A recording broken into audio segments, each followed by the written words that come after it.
Started. Welcome everyone. It's great that you could be here, and thank you so much for giving up your time in the first week back at school. It's been a bit of a crazy week.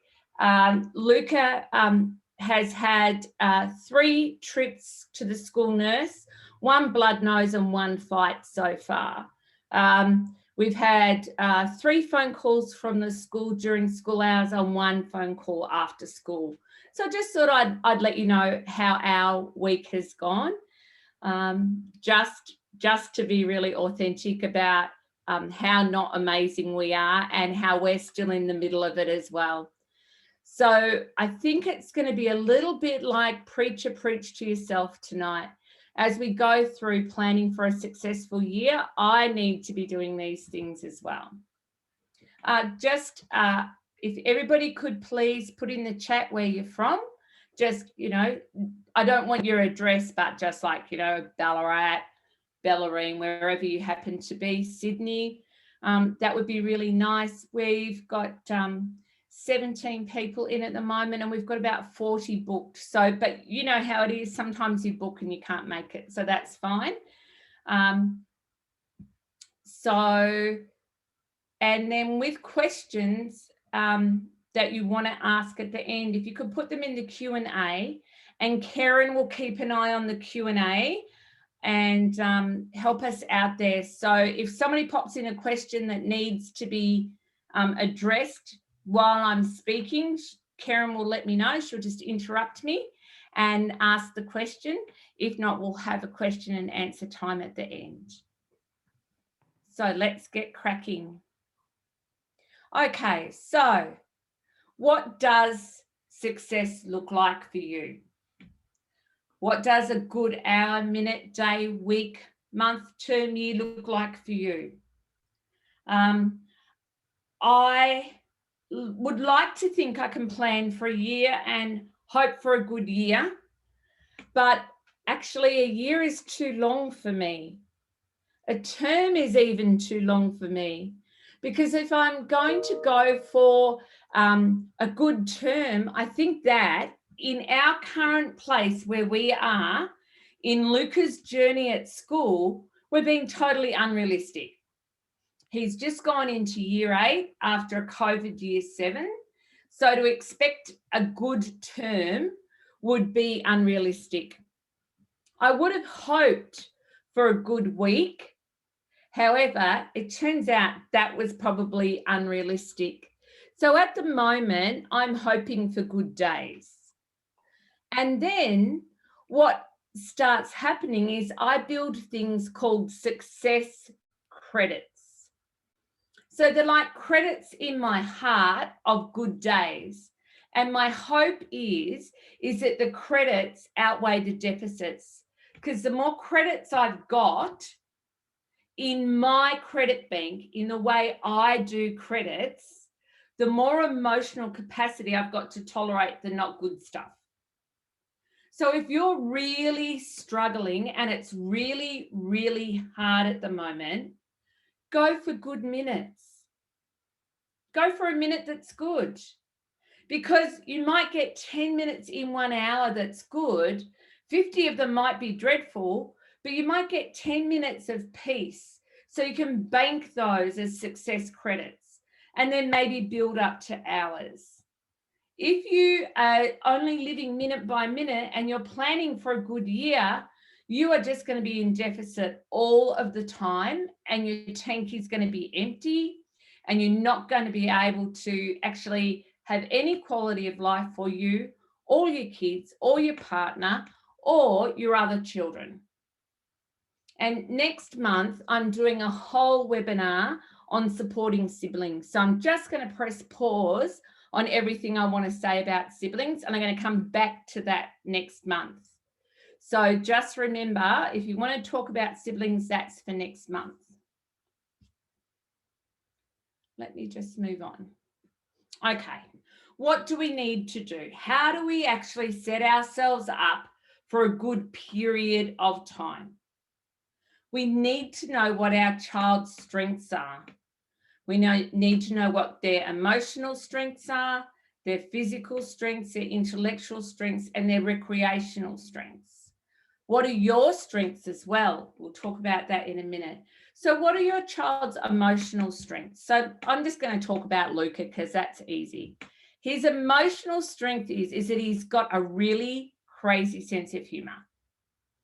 And in 80% of difficult situations, if we have got enough success credits and we can dive in and pull out humor, we can get ourselves out of some really tricky spots. So humor, we know, is one of his emotional strengths that we can hook into when we need to. Physically, I would say he's probably not got a lot of strengths. If I'm really honest, he's a bit unco. He's got dyspraxia, so everything doesn't quite work how it's supposed to. He's got dysgraphia, so he writes like a preppy still. Maybe he's moved to grade 1, but really he uses uppercase and lowercase, and his writing's still about this big. And this is year 8. So physically he's not great. His intellectual strength is general knowledge. So general knowledge wise and history, he's got a lot of strength there. Really lots and lots of strengths that we can draw on. Recreationally, gaming, Lego gaming,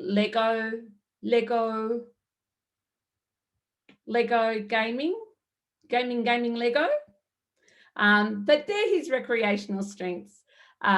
Look, he's loving the chooks. He loves going on trips with his support workers. He loves going down the beach, as long as he doesn't have to walk too far. He does like swimming once he gets in the water, but the transition into the water and out of the water are fraught with difficulties. He's got a very small window of tolerance for swimming. So think about what your child's strengths are in these areas. Okay. Know what your child's weaknesses and triggers are. So emotionally, Luca's weaknesses and triggers would be change in plan, unexpected, people not doing what he expects that they should, and not following a script preordained in his head. And so then he becomes quite heightened and distressed. He had a big meltdown before school went back because he couldn't predict whether or not the kids at school were going to welcome him back with a hug and a smile, or whether he was going to be ignored. He had his first relationship with a girl last year, and it ended a bit messily, as they all do in year 7. And he wasn't sure whether she was going to have a hug for him or she was going to ignore him. So he was very, very stressed by that, not knowing how to predict what might happen. So we then talked him back through how it went at the end of the year, and we were able to predict what was going to happen, but he wasn't able to do that based on everything that had happened. So one of his weaknesses is not being able to predict what is likely to happen. So they'd been very close. They'd broken up. It had got a bit messy. She was hedging her bets with another guy as well. You know how they do in year 7. And then he was waiting in the sidelines, not sure if she was going to come back to him or not. They'd done one text over the holidays. She'd said, I'm not interested in BFs at the moment. I just want to be me. I'll see you at school. So we could predict from that she would likely just say hi. But he was not able to understand the hidden curriculum or what she was communicating in that. And that's part of his weaknesses socially. We haven't got socially on there, but emotionally and socially are very similar. Physically, Luca's weakness is that he overheats very quickly. This was prior to him being on some antipsychotic medication, but the antipsychotic medication certainly makes it worse. and he overheats and gets gushing blood noses. So that was one of the nurses' visits this week, was a gushing blood nose. Intellectually, he can't cope with people piling on. So that's giving him too many instructions at one time. And I'm a shocker for it. So intellectually, he doesn't cope with piling on and pace. So over pacing and saying things too quickly. So if I'm in charge in the morning, which thankfully I'm often not, I'll say, come on, Luca, get up, get dressed. We've got to get going. Come on, we've got to get to the office. And he'll just go, Graham, stop piling on. And he'll have a meltdown. So I actually know that intellectually he can't cope with a lot of demands. Recreationally and socially, we know he doesn't understand any hidden curriculum in communication. So by hidden curriculum, I mean the unspoken rules of what's happening. He's not able to go up and read a situation and decide whether it's okay to go, hi, I'm here, or whether just to wait quietly. So then he actually experiences exclusion and rejection quite often. So that's a real weakness for him recreationally. So just being clear about what you're dealing with. What are they good at? What are they not good at? So if you're very clear about those areas in your head and even have them jotted down, that is really, really helpful. Okay, come on. Now, your child's school. You need to know what their strengths and weaknesses are.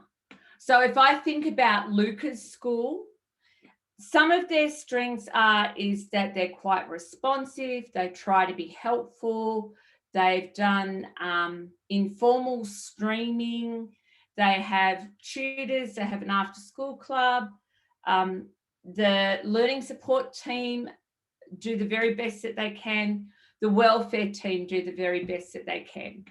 What are their weaknesses? Is that they've had a not great reputation for a long time, and their current principal is rebuilding a new reputation and a new school culture.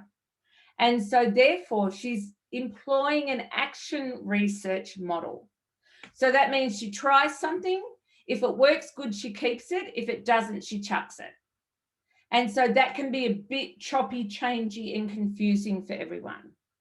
I would say that their SSG and their IEP, especially in high school, so their student support group meetings and their individual education plans for high school need a bit of work.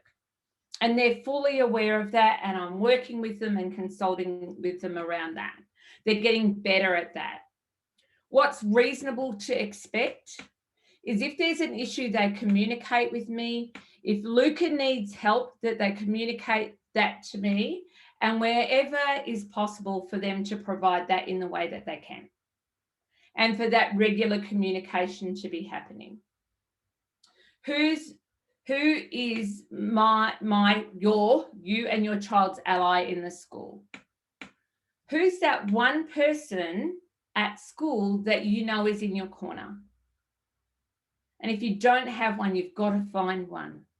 It might be a year level coordinator. It might be a wellbeing person. It might be a welfare person. It might be the deputy principal. It might be your child's teacher. It might be the front office lady, although often not, because they're quite stressed and they're the gatekeeper for the rest of the school. So sometimes they're a little bit stern and like kind of put up a wall so that you follow the rules and do what needs to happen. So there's one person that I do most of my communication with through the school. And it's taken me a little bit of time to work out who that right person is, but that will make a huge difference. All right. How do we actually help our kids to be successful? One of the things that really happens with our kids is that their identity gets really impacted by the way they're seen at school. a good kid, a bad kid, a helpful kid, a clever kid, a dumb kid. That all really impacts their identity. So to soften all of that, finding places where they're successful outside of school can be really, really helpful.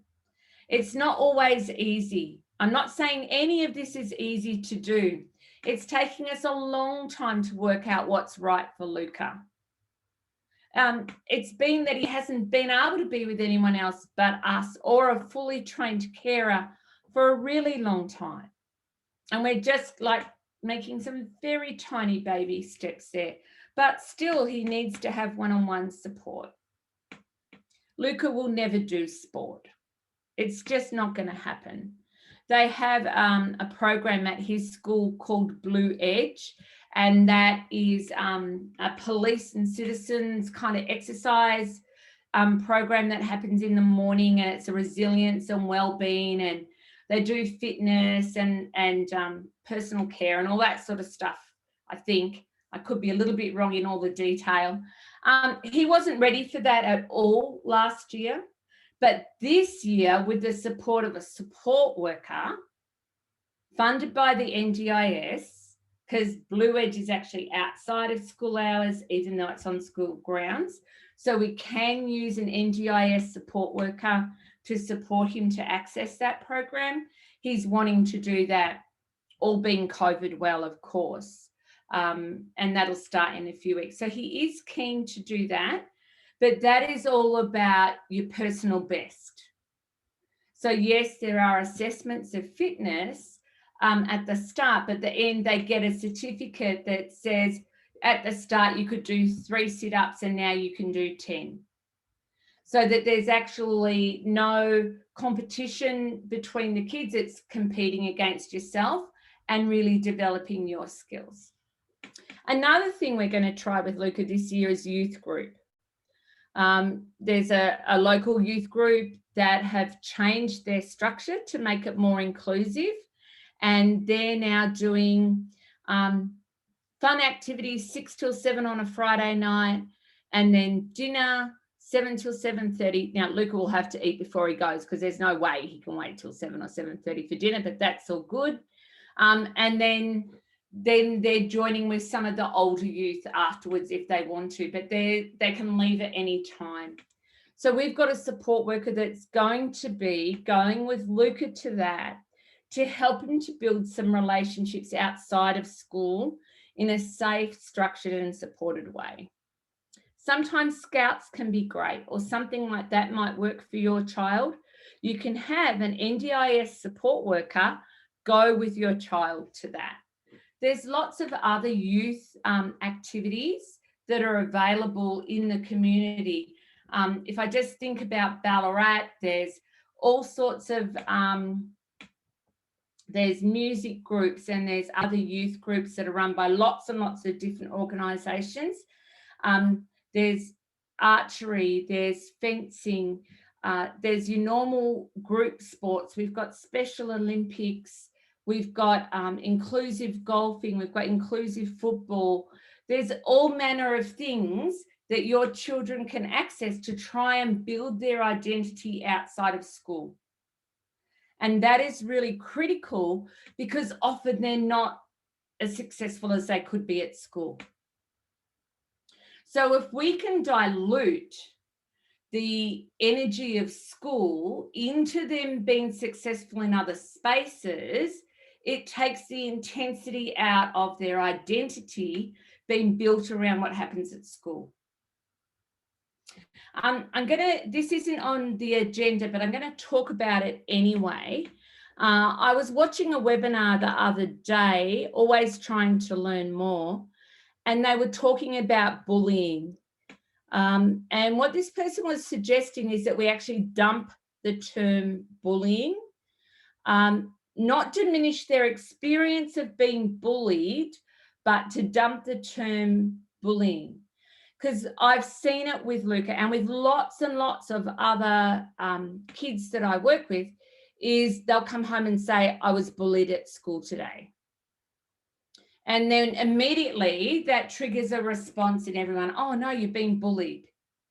And we'll say, well, what happened? Oh, they bullied me. And often they actually can't articulate what the bullying was. So unpacking that and calling things for what they actually are. So tell me about what happened when you were bullied at school today. Oh, they laughed at me. Oh, so let's call that they laughed at me. And let's write that down. They laughed at me. Okay. What else was bullied? You know, what else happened today at school that made you feel like you were bullied? What was that about? They were throwing paper at me in the classroom. Okay, let's call that throwing paper at you in the classroom. Was there anything else that happened today? Oh, my friends walked off on me at lunchtime and wouldn't let me play with them. So we've gone from this umbrella statement as I was bullied at school today to 3 very explicit things that happened, and then we can unpick them. Because if I ring the school and say, Luca came home and said he got bullied at school today again, and every day he comes home from school saying he's getting bullied, and I'm really concerned about this, the school will say to me, well, what's happening? Who's bullying him? We have a 0 tolerance to bullying. We won't tolerate it, but we actually need to know what's happening. And often our kids can't articulate actually what the bullying is. It's more their sense of being different. Now, don't for one second think that I don't think kids get bullied. I actually had another parent report to me yesterday that their daughter had stood up for Luca at school because he was getting bullied. So we know there's things happening that aren't okay, and that can be labelled as him being bullied. But for him to learn how to have a bully shield and to be able to deflect those behaviours and tolerate them and manage them, he actually needs to be able to explicitly state what they are. Now, because of his disability and his personality and the way he behaves and his impaired theory of mind, which I'll talk about in a little while, he is not able to actually tell whether somebody is bullying him or they're laughing with him or having fun with him or having a joke on his expense. He can't tell that. And I actually wonder, and I haven't had a chance to talk to him about the situation where this other student perceived him to being bullied and telling other people to leave him alone, whether or not he was actually aware he was being bullied then, because he was involved with a group of children and he may not have even known he was being bullied. And that's a real vulnerability that our kids and young people have. So I'm looking really to diversify Luca's identity. So I want him to be secure in who he is and know that how he's seen at school and how he experiences school isn't the sum of who he is, that he's much more than that. So having him experiencing different opportunities. So the other day I had him and his support worker go to Bunnings and pick up a chicken hutch thing, a little chicken house. And they brought it back here, and this was their holiday activity, and together they built the little chicken coop. He actually, I've noticed him, he's just a bit too cool for school around that chicken coop. Now, he whinged about doing it at the time, and it was probably the hottest day of the year that we did it, Monday week ago, I think it was. It was the hottest day of the year so far, so he was red in the face and it was probably too much. But he appreciates the option to have done it. We've now got a chicken palace in the shed that has to be put together that is like 5 huge flat pack boxes, because the one they put together the other day isn't big enough. So he will help do that. but it's still that building on his identity. Over the school holidays, he did some things that he hadn't done before. He wanted to do some crafting, and he wanted to use metal. He was wanting to make a lightsaber, and he wanted metal elbows from the plumbing section of Bunnings. And it was like, yeah, no, not happening. But what I did get him was a big roll of really good gaffer tape and some pipe cleaners. And he made some amazing things out of gaffer tape and pipe cleaners. I know it sounds a bit silly, but he's actually really, really enjoyed doing that and been really successful in that. So it's about knowing what your kids' strengths are and then really exploiting them. And what this does, it gives us reportable activities to go in his NDIS report as well. Because we can say we tried this, we tried this, we tried this. This worked, and this didn't. How are we going for questions, Kez? Any questions or comments so far? Cool. Not as yet, Bobbi. I think they're all just taking it in like sponges. Yes, yeah, good. Now, I'm going to get on my new little hobby horse. I've done lots of learning over the summer, and I really want to talk to you about this. I talked a little bit about it in our last webinar last year, but I've developed even more of an understanding of it. And it actually really impacts whether or not our kids are going to have a successful year or not. And communicating this to schools and to extended family and to friends is going to make a really big difference to whether or not you have a successful year. Okay, so we know theory of mind, impaired theory of mind is one of the indicators of autism spectrum disorder. We know that. But did you know that research shows there's a significant impairment of theory of mind for people who are highly anxious, who are depressed, who have Down syndrome, cerebral palsy, schizophrenia, borderline personality disorder, bipolar disorder, or any other mental health condition. I was blown away. I did not know this. I thought it was just an autism specific thing. But when I thought about it, it actually makes sense. Theory of mind is the ability to put yourself in someone else's shoes, understand that, then moderate your own behavior in response to that. And that's quite big stuff. It's to understand the impact of your behavior on other people and then change your behavior in response to that. So that's definitely an impairment in autism, but it's also an impairment in those other things as well. If you are highly, highly anxious, you cannot even consider what the impact of your anxiety is on other people, because you're so tied in your own anxiety and your own experience of distress that you can't even begin to think what your experience of distress is like for other people to cohabit with. Now, we think about that side of theory of mind, but there's a whole nother part of theory of mind that we don't consider. And that is they don't have the concept of theory of mind.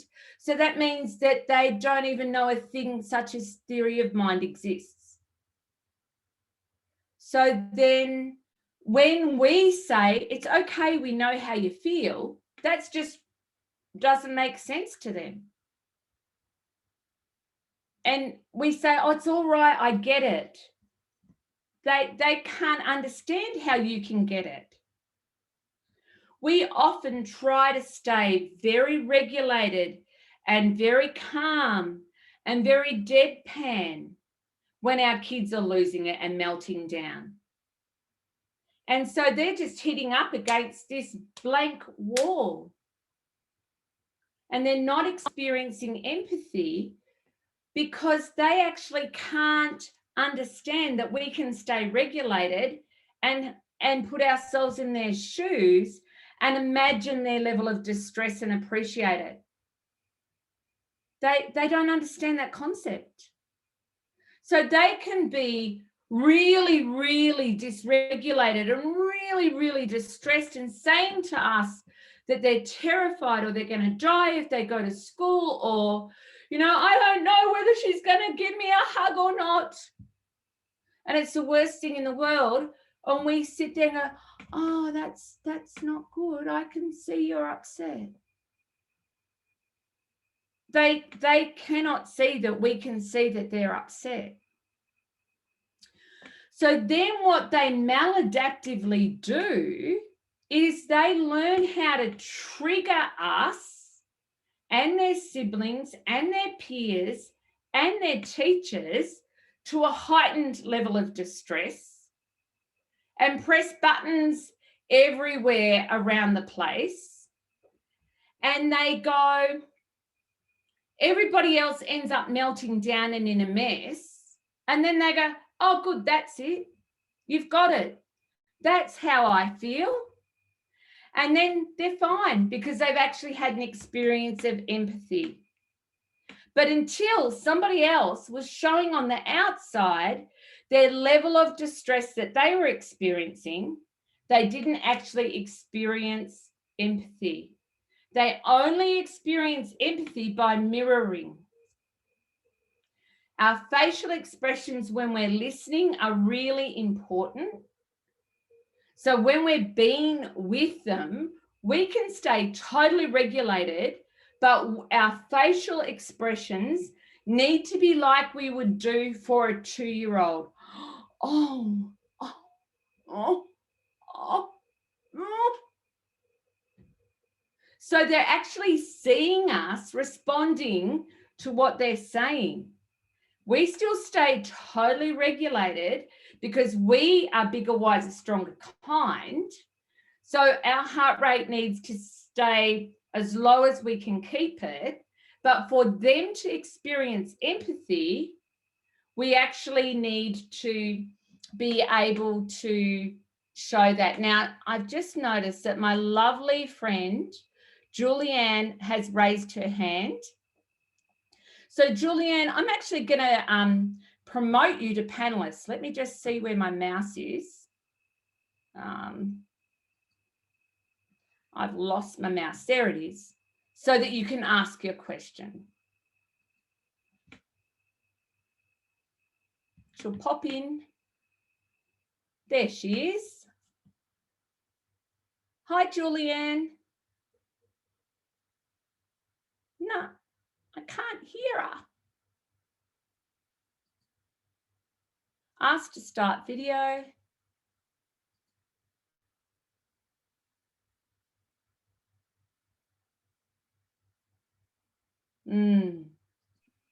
Julianne, I can't get you to be able to talk. Yes, so if you could, bottom left-hand corner to start your video and audio, Julianne. No, Julianne, just type your question. Sorry, I couldn't make that work. But I did see you raise your hand, and you always have great questions. So not to worry. All right. Has anybody got any comments or questions so far about theory of mind? We've got a few comments. They're Go saying, for it. wow, this explains a lot. My daughter would only calm down after hours of extreme behaviour if I lost the plot. Yes. Someone else said, thank you, exclamation mark, exclamation mark. And another person said, definite light bulb moment. Definite light bulb moment. It was for me too. I knew what theory of mind was, but I didn't actually understand that they didn't experience our own theory of mind towards them. Oh, I'm sorry. There is a question too, Bobbi. Yes. Sharon's asking, are you sure they won't feel condescended? No, I don't think they will. I don't think so. Look, try it. It's going to be different for every kid. But it's going to be more supportive for them than us just standing there trying to hold our shit together. You know, like just like holding ourselves together tightly, wiggling our toes, breathing, just trying to stay regulated. We still have to stay regulated. We don't have to become dysregulated. But if we understand that their intent is to get us to mirror what they're experiencing, we can mirror in a different way. So we can say things like, I can see that you're really distressed. And depending on the kid, can you find a song for me on YouTube that shows me how you feel? Can you tell me more about this? I can see by what's happening in your body that you're really upset. As a grown-up, I have an understanding of what that feels like.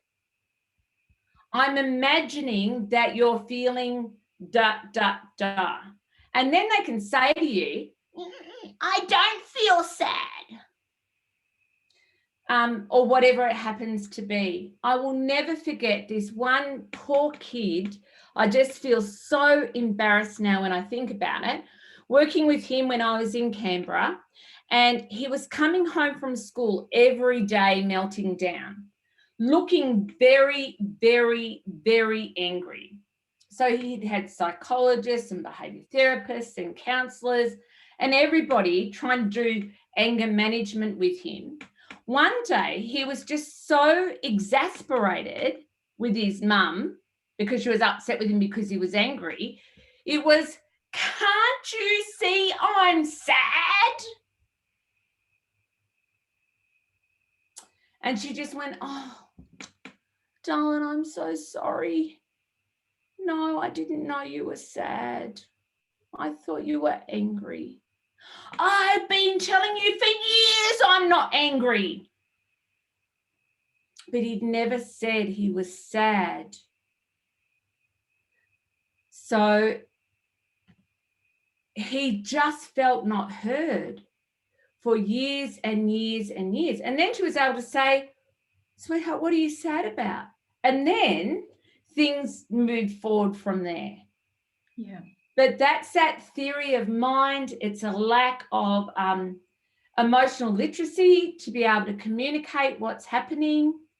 It's a big deal for them. Yeah. Bobbi, we just have another question. Sure. Does theory of mind extend for a child with ABI, and can it be applied? Absolutely it does. Absolutely. When I think about things like autism and ADHD, ODD, extreme anxiety, any of those things, I actually think about them as an ABI. Because that's really, in effect, what they are. They're a brain injury. There's something not right with the brain. It's not firing in the way that we would neurotypically expect. It's the same with an ABI. And I think there's a lot of research happening in this space of theory of mind and understanding the impact moving forward. Yes, Kes? So sorry. Someone's just asked what's ABI is, acquired brain injury. We're so sorry. Yes, Yeah. sorry about that. I try not to do jargon. I apologise. Yeah. An acquired brain injury. And that can be from an accident, from a stroke, from a car accident. It can be from all sorts of things that acquired brain injuries occur from. Meningitis, all sorts of things. So for that person whose child's got an acquired brain injury, I'm so sorry that happened. And we just all stand with you, because that's really, that sucks. Yeah. That just sucks. Okay. So how does it play out at home? And what does it look like? And how does it play out at school? So at home, it plays out in them pushing brothers and sisters' buttons and pushing your buttons and getting everybody else into the state that they're feeling. And then often it's like, then they laugh. So they'll get you to be a blithering mess and then they'll laugh. And it seems maniacal and cruel, but it's actually the emotional release of the experience of empathy. So we often miscue what they're communicating. And that can lead to all sorts of very unpleasant interactions. The way it often comes out at school is in that area of predictability. And this is why I talked about bullying before, because this is a real space that it comes out at school. So they walk up to a group of kids that they want to play with. They've got in their head, oh, I'd really like to play Minecraft today. We played Minecraft yesterday. I'm going to go and play Minecraft with the kids. And he goes up and says to the kids, can I play with you? And because the kids, you know, they know what to do. They know that they're an inclusive school. They say yes. And so then our child joins in and starts doing Minecraft, but they're actually all playing Ben 10. Okay. And they say, no, we don't want to play Minecraft. We're playing Ben 10. Oh, no, let's do Minecraft. I want to do Minecraft. Actually, we're in the middle of a game of Ben 10. So that child's not able, because of a lack of theory of mind, and not able to put themselves into somebody else's shoes and to have empathy or understanding of what's happening. They walk up to the group and the other kids experience it as taking over. Their game of Ben 10 was perfectly fine, and they would have welcomed him to join in their game of Ben 10. What they didn't welcome was somebody trying to take over their game. So then they say, nah, we don't want to play with you. Often they'll get up and they'll run away to avoid what they know is going to come, because usually they know there's going to be a meltdown. So often that child, I see it all the time, like every day I'm in a school, I see it play out time and time again. The kids will run off. The kid who wanted to play Minecraft chases after them, grabs someone. People end up crying. It's just a disaster. Yes, Kez? I was just going to say, Jenny's just made a comment. Her son used to sit on the game. Yeah. And that's just totally a lack of theory of mind. Not being able to predict how the other people will respond.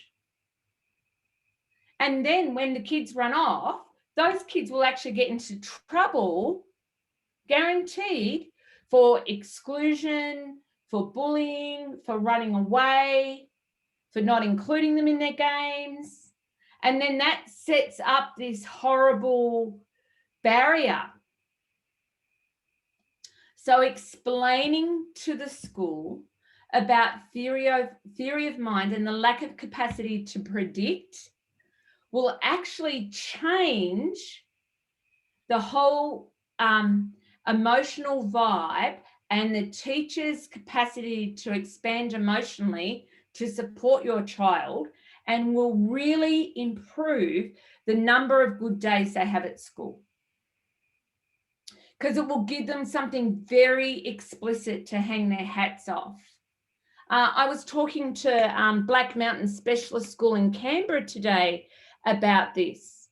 I know I talk all over the place, and they were like, oh, we understand theory of mind, but we've never seen it from this other side. So they're actually going through now an urgent process of reassessing their responses to all of these kids around theory of mind and rethinking their responses to interventions.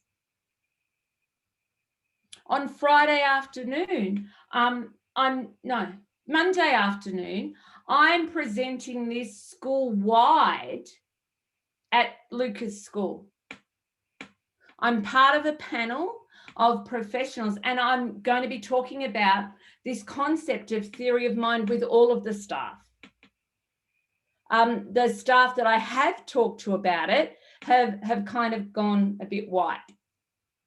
Because as you think about the implications of it, you go, oh my goodness, I really didn't handle that very well. And it's not a judgment about anyone. And I'm trying not to be hard on myself about it, but I'm actually really changing my interventions as I have this understanding.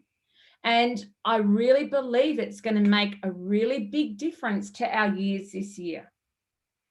It's going to take some unpacking and unpicking, and I will talk about it and give examples of it in the 12 webinars that we're doing this year. We've got all of our topics sorted out for the year, and I will highlight where the whole theory of mind issue plays itself out in each topic that we talk about. So next workshop, I will talk about this, your target child's siblings, your other children's experience of a lack of theory of mind from their brother or sister and how it impacts them, and give you some tools to support your siblings around this stuff. And other supports, we've got a guest speaker coming from Little Dreamers, which is a sibling support program based on the east coast of Australia now. So they're in Victoria, New South Wales and Queensland, and they run programs for siblings. So I'll talk more about that next week. Yes, Karen? Oh, sorry, Bobbi. No, don't be sorry. Denise is just leaving. She has to pick up her son, but she's going to watch it on video. Thanks, Denise. See ya.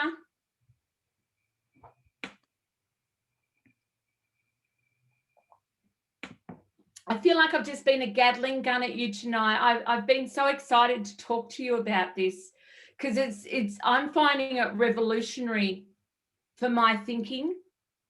And I know this isn't about demand avoidance tonight or pathological demand avoidance, and that's not our topic, but I know a lot of you have got kids in that space. And it just so explains why they harass us so much and do our head in.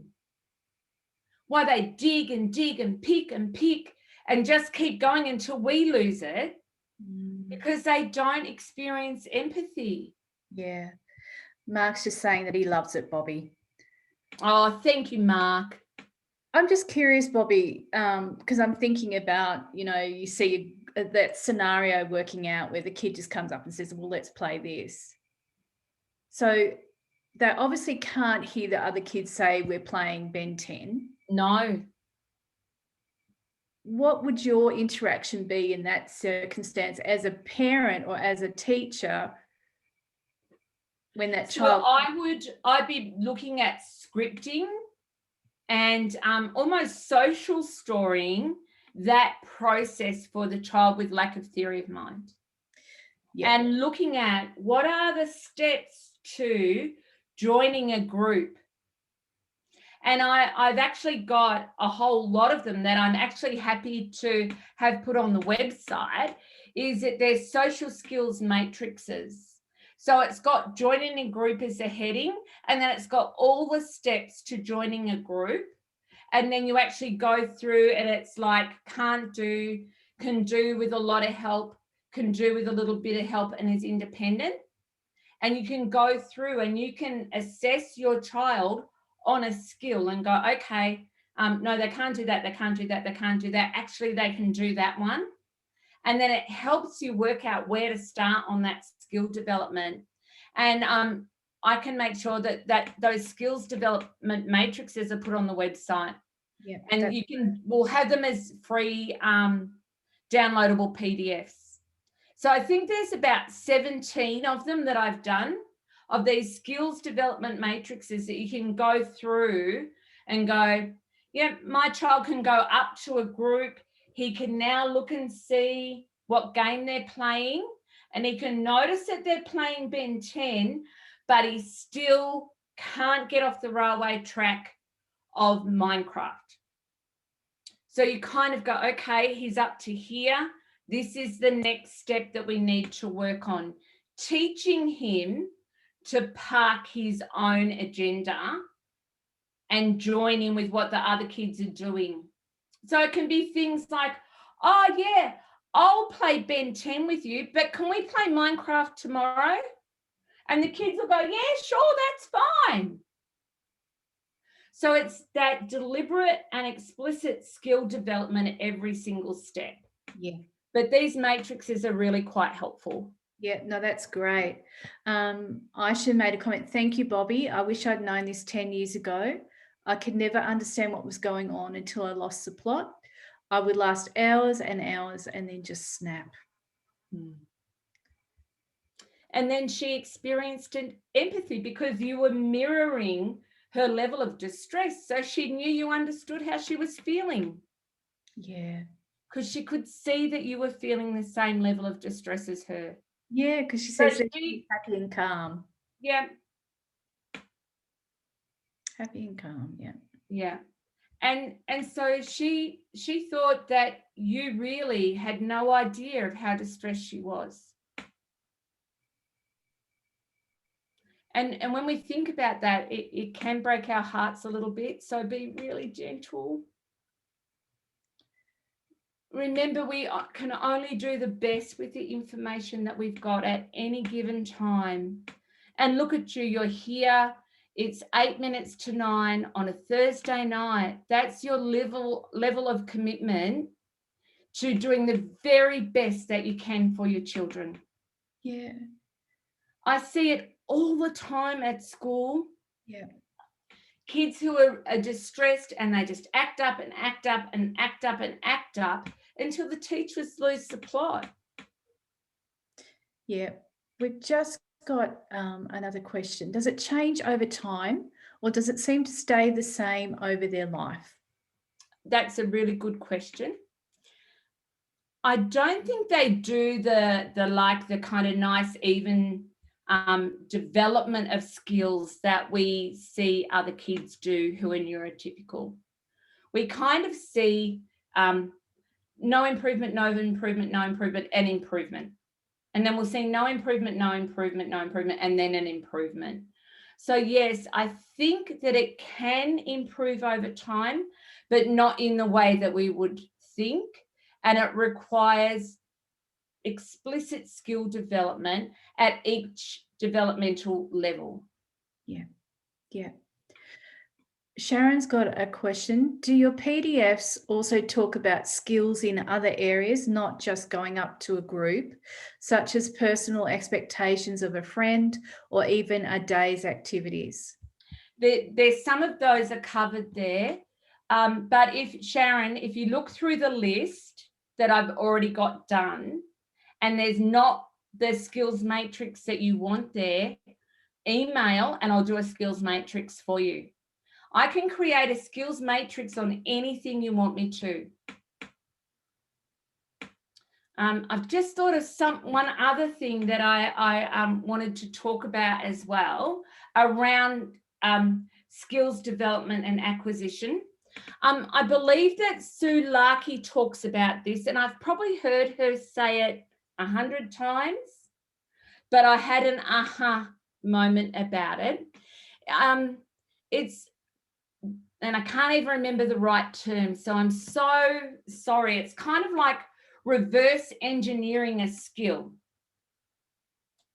So if we think about kids who can't predict what's going to happen next, they find it very, very hard with skill development. So if we think about being able to open a popper, a juice box, if we give them a juice box and say, there you go, open that and have a drink, they actually don't know what to do or how to do it. So we scaffold from the other end. So what we do is we start them off just with being able to drink out of the juice box and teaching them how to suck out of a straw. Once we've got that skill, we actually then help them to push the straw into the juice box and drink out of the straw. Then we help them to know how to take the straw off the juice box so that they have got the juice box and the straw separately. And then we open the straw and we support them to put the straw into the juice box and drink. The next step is that we teach them how to undo the straw, and we support them to put it in the juice box and drink. And then we support them to be able to go and get the juice box and do the whole process. So often when we think about, say, toilet training, we start at noticing that you need to go to the toilet, actually starting just at flushing the toilet at the end and then working back to developing their interoceptive awareness to know that they need to go to the toilet, because they actually can't predict what's coming next. I had this amazing conversation about this predicting with an art teacher the other day. And we were talking about predictability and being able to take a blank canvas and see an end picture. So here you go, everybody. You've got to, do a copy of this picture of Van Gogh. This is what it needs to look like at the end. I want you to do your best. And then we give them a blank canvas and tell them to go for it. They can't predict what is the next thing to do.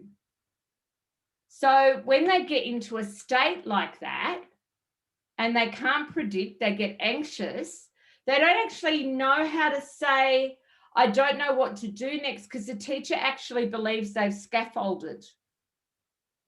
Okay? And they've shown them what to do. They might have even gone through each step and said, now what I want you to do is divide into 4, and then you do this bit, and the eyes go, or you divide into 6, and do you know what I mean? And they've gone through all these steps and then given them the final step to do, like the final product is what they've got to work from. So when I was talking to this art teacher, and no, Julianne, it wasn't you. So poor Julianne, she's going, I'm an art teacher, but I don't remember this conversation, Bobbi. And I was saying how what we would do with a child who was really struggling with theory of mind and predictability is that we would have them putting the sealer on the picture at the end. So we would bring it up to the point where it needs to be sealed. And then the next activity that we would do would be where they just put the little highlights and the little white bits for light and all that sort of stuff in. And we would actually reverse engineer an activity for them back to a blank canvas. Now, this isn't something that you can do in the classroom, but it's an activity that you can give parents to do and support workers to do. So it's definitely a process that can be accessible. And it's that lack of ability to predict what is next. And it plays out in their learning at school. Mm-hmm. In writing, in drawing. I want you to draw a picture of what you did on the school holidays. And they go, oh my goodness. Oh, I can't do that. I can't draw a picture of what I did on the school holidays. We had Christmas and then we went to the beach and Grandma came over and Grandpa came over and we went and bought new shoes and they just become overwhelmed because there's actually not enough detail. So they actually can't predict from that statement, I want you to draw what you did on the school holidays, that you actually just want them to draw one thing. They can't predict what you mean. And that's that hidden curriculum within our language. Now, I'm mindful it's 9 o'clock. The hours seem to just fly by as it always does. Karen, any more questions? Kathy just had a question, I guess. She says it's called backward chaining. That's it. Well done. Thank you. And look, I probably haven't even described it very well, and I'm so sure if you Googled it, there would be a much better explanation of it than that. But this is my new learning. So if it's my new learning, it might be your new learning too, or you might already be an expert at it. I guess the reason I share things with you as I learn them, and we all learn things in funny orders, is so that you know that we're always learning and you're always learning, and it's okay to be always learning. Yeah. William's just made a comment. Hi, Bobbi. This really hits home with me personally. Emotionally, as an adult, I can really empathize with the child needing to see the parent has acknowledged the empathy. I need to enlarge that because I can't quite see all of it. Yeah, so I really can empathize with the child needing to see the parent has acknowledged their empathy. Yeah. Thanks, William. That's great to share that. Any other thoughts, comments, questions, anyone?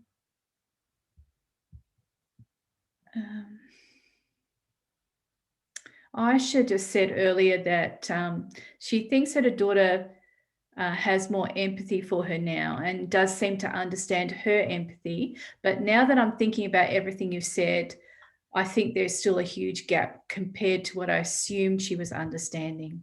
Yeah. We have to be so explicit, really, really explicit about what we do and how we go about that. And break everything down and be as clear as we can be. Yeah. Cindy's just thanking you. She always comes away from your sessions with new information and ways of looking at things. Fantastic. All right, everyone. Thank you so much for coming. It was great to have you here. Enjoy the rest of your evening. You'll get an email about our next webinar about siblings. We have got Georgie coming from Little Dreamers, and everything will be on the website for you tomorrow. So feel free to get teachers or other members of your family just to download the free webinar. So thank you. Good night, everyone. Good night, everyone. It's always so much fun when I see the different names there. Yes. I go, oh, hello. Hi, Danielle. Hi, Jennifer. Yeah. Kelly, Kerry, Kylie. Nicole. Congratulations on the baby. I hope you're doing better. Hi, Sandra, Sarah, Sharon. Everyone, thank you so much for coming. Have a good evening. Yeah, see you guys. Bye.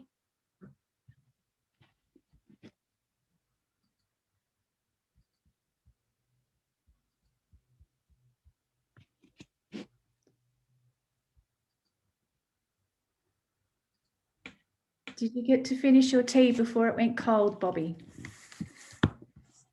No, but that's okay.